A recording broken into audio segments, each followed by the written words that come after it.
What's up guys, welcome back to Daniel Talks Football right here on YouTube. I'm Daniel and we are back with another video. In this video we're going to be talking about my team of the tournament for the World Cup. Before I do get into the video, please make sure to like the video, comment down below and also subscribe to the channel. This is the second time I'm recording this because the first time I didn't save properly. So if I sound a little bit annoyed, then that's why. Please also go over and follow the Instagram and the TikTok Daniel Talks Football on both. Right, let's get a severe case of deja vu and go through my team of the tournament once again. Let's start off with the goalkeeper, and the goalkeeper I've decided to pick is Emi Martinez. Now, I've nearly gone for Livakovic for this one, but we'll get on to why that is in a second. There's been some players that I've had to miss out from this that I hate having to miss out, and Livakovic is one of them. But we'll start with Martinez. Now, obviously, he's made it to the final with Argentina. It's made kept 3 clean sheets throughout the whole tournament and had that massive penalty shootout win versus the Dutch, in which Emiliano Martinez saved the first 2 penalties in that one, which obviously gave Argentina a massive advantage to go on to win the tie and get them through to the semi-finals. I think Martinez has been excellent through this tournament. He always is excellent for Argentina in tournament football. And yeah, I think he's been really, really good. As I say, I did nearly go with Livakovic. The reason I actually ended up going with Martinez over Livakovic was just because Argentina won that game. I hate saying that, but going into that Argentina-Croatia game, I had Martinez / Livakovic. And it was just after that Argentina win that I went, all right, I'll go with Martinez then. You know, there was different standards of goalkeeping in that game. Livakovic has been excellent throughout this whole tournament, and it's not going to be the last time we discuss him. In fact, we've got him coming in other videos, which is also why I wanted to give Emiliano Martinez this chance. So my goalkeeper in my team of the tournament is Emiliano Martinez. Moving into left back now, and this is a very, very rogue shout. I've gone for Alphonso Davies. Now, don't click off the video. Please don't click off. I know this is a rogue shout, and this isn't statistical, but you look at the 3 games that Canada did end up playing in this tournament. The first one obviously was against Belgium, in which Davies dominated, and Canada were by far the better side. You look back on the game now, and I don't think people are really classing that as a Belgian win. You look back on Belgium during this tournament, and they haven't been good. And people, you know, yes, they picked up, what, 3-4 points in the end. That doesn't really mean anything, because that win versus Canada wasn't deserved. I thought Davies was excellent in that game, and I thought he's been excellent throughout the 3 games that Canada did play. There haven't been many top left-backs at this World Cup. You look at the top sides, Fernandes hasn't been excellent, nor has Acuna. If you look into the semis, Sosa, mid, Luke Shaw. I'm sorry, but I'm going Alphonso Davies. So Alphonso Davies is my left back of the tournament. Moving into centre back now, and the first centre back I have gone for is Christian Romero. The Argentines won 62% of all aerial duels so far this tournament, and that whole Argentinian side, as we're going to touch on later on in the video again, they've made a great comeback from that Saudi Arabian defeat, in which, you know, you start off a tournament and lose 2-1 to Saudi Arabia. The president of Saudi Arabia then declares a national holiday. That is embarrassment for Argentina, yet to manage to pick themselves up like they have, to go again, to win every game since that loss, which they've obviously needed to do. It's huge, and Romero's been really good in that. I think he's been their best centre-back. He's been one of their best players. There's a reason why Spurs ended up spending that 55-60 million on him to get him from Atalanta. And there's a reason why he used to play for Juventus as well. He is a very good centre-back, and Christian Romero is one of the centre-backs of the tournament, so fair play to him. The other centre-back of the tournament should be making a move soon. He currently plays for RB Leipzig, and his name is Josko Gvardiol. Now, Gvardiol has won 67% of his tackles throughout the tournament. Been part of this obviously excellent run for Croatia to make it through to the semi-finals. He's going to make a move to a big side soon. Obviously, we know about Chelsea's offer in the summer of that £90 million bid to then loan him back to Leipzig still for the season after they'd just signed Wesley Fofana. Leipzig went on to reject that bid. And Gvardiol is showing why they want more than 90 million. He's been excellent this World Cup. He's a player that Chelsea, they're going to have competition from now. You can see Real Madrid being interested. You can see PSG being interested.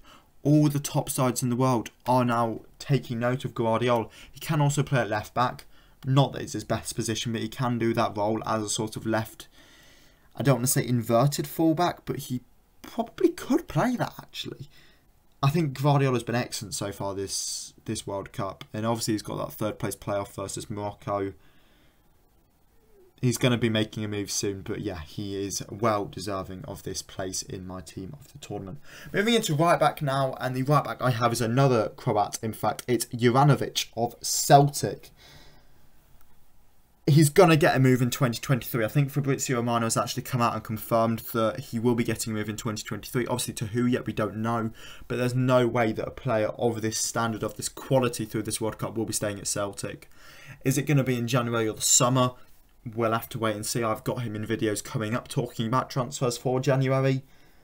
He's been excellent throughout this World Cup though. 67% of his tackles won from right back. 68% of duels won from right back. 1 assist as well. He's been a key part of this Croatian side and was a key part of this run to the semi-final stage. He's a player that's got a big move waiting, and yeah, I'm really excited to see what he brings. Looking on this defence now, I have realised we've got no Moroccans in there. That does actually break my heart, I'm going to be honest. We do have Moroccans on the side, so don't worry. We've only got 1 Moroccan in this side. Morocco will get some more love in some videos coming up. We've got 10 players that impressed me, 10 players that, well, they won't be disappointed me. We've also got 1 World Cup still every Premier League club needs to sign. There'll be more Moroccans in them. I was very close to putting Roman Saiz in here. If Argentina probably wouldn't have beat Croatia, I probably would have put him in instead of Romero. But I just feel like that injury, or possibly Aguerd could have gone in here as well. But those injuries have sort of hampered those 2 chances. So it pains me to say, but there's no Moroccans into the defence. Moving into midfield now, and I've put this guy down as a CDM. He's not a CDM. He can play CDM. He can play centre mid. He can play cam. He's the best midfielder in the world. Debatably, it's Jude Bellingham. Now, as I've said, he did play CDM at the start of this tournament, obviously, when he was in that double pivot with Calvin Phillips in that Iran game. And I think he did it. Did he do it in the US game as well? I think he did. Obviously, then as soon as Jordan Henderson started playing more in and after the Wales game, Bellingham was moved up into a 8/10 position. Yet, no matter where Gareth Southgate decided to play him, he was excellent.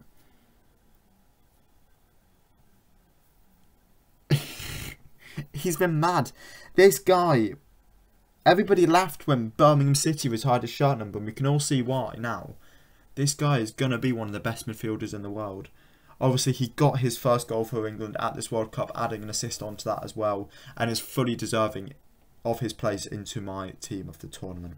Centre mid, and again, there's no doubts about this guy being in the side, and it's Luka Modric. You've got to remember that Luka Modric is 37 years old.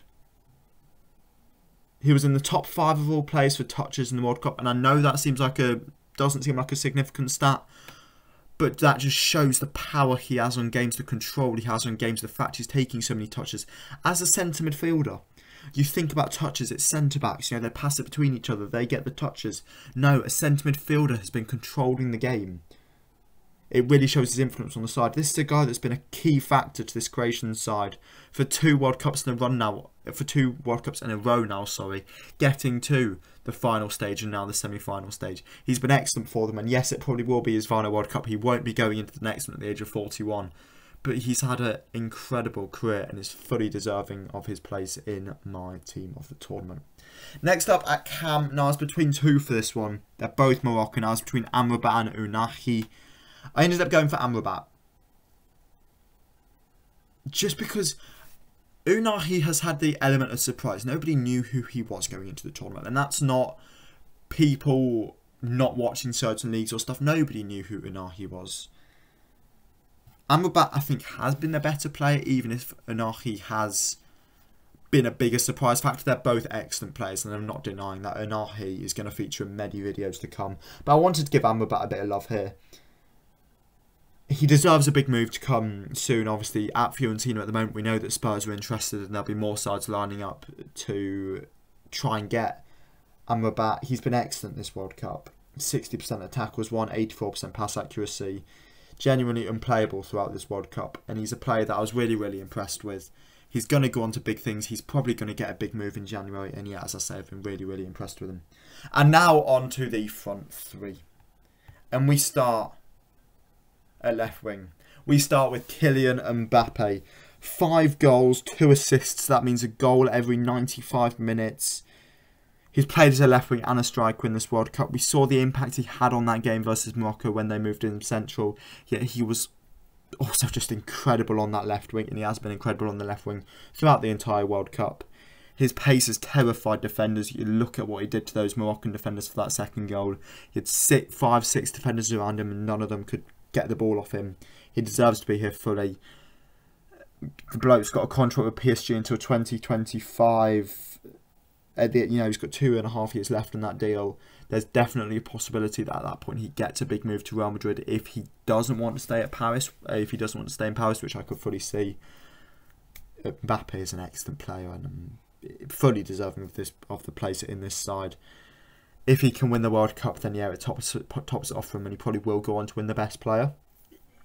Yet if Argentina win the World Cup, Lionel Messi will get the best player, and that is who I have at right wing. 4 goals, 2 assists for the Argentine. And I've actually got a very strange stat for you here for Messi. Messi has won 20 fouls in this World Cup. Now that might seem it doesn't matter. I can't remember the word. That might seem like it doesn't matter. Yeah, from the research I did, and I may have missed someone, but that's the most fouls won out of any players at this World Cup. It's by a couple of fouls as well, unless I missed someone. He's been truly unplayable at times, and he's had an incredible comeback ever since that move to PSG. He wasn't particularly great last season yet. This season he's really shown what he can do again. This World Cup he's been excellent for this Argentine side. He's confirmed it's his last World Cup. Could it be the perfect ending? We're going to have to wait and see. And last but not least, at striker, I have Olivier Giroud. Scored 4 goals throughout this tournament. He's been very good throughout. We know what we're getting with Giroud. There's a reason why France haven't gone to beg to get Benzema back in the squad, and they know they've got Giroud, and they know that Giroud is such a talent. There's no need to go and beg for Benzema back because you have Olivier Giroud. How Chelsea let go of this guy for 2 million, I have no idea. It amazes me, in all honesty. This guy is a top striker. This is a Chelsea side that chose to spend 100 million on Lukaku to bin Giroud for 2 million. And if you were to ask Chelsea fans now, I know every single one of them is going to take Giroud. He's been excellent this tournament. 4 goals for him, and is fully deserving of his place in this side. Which big player have I missed out from this team? Let me know in the comments below, and I'll catch you all again in the next one. See ya!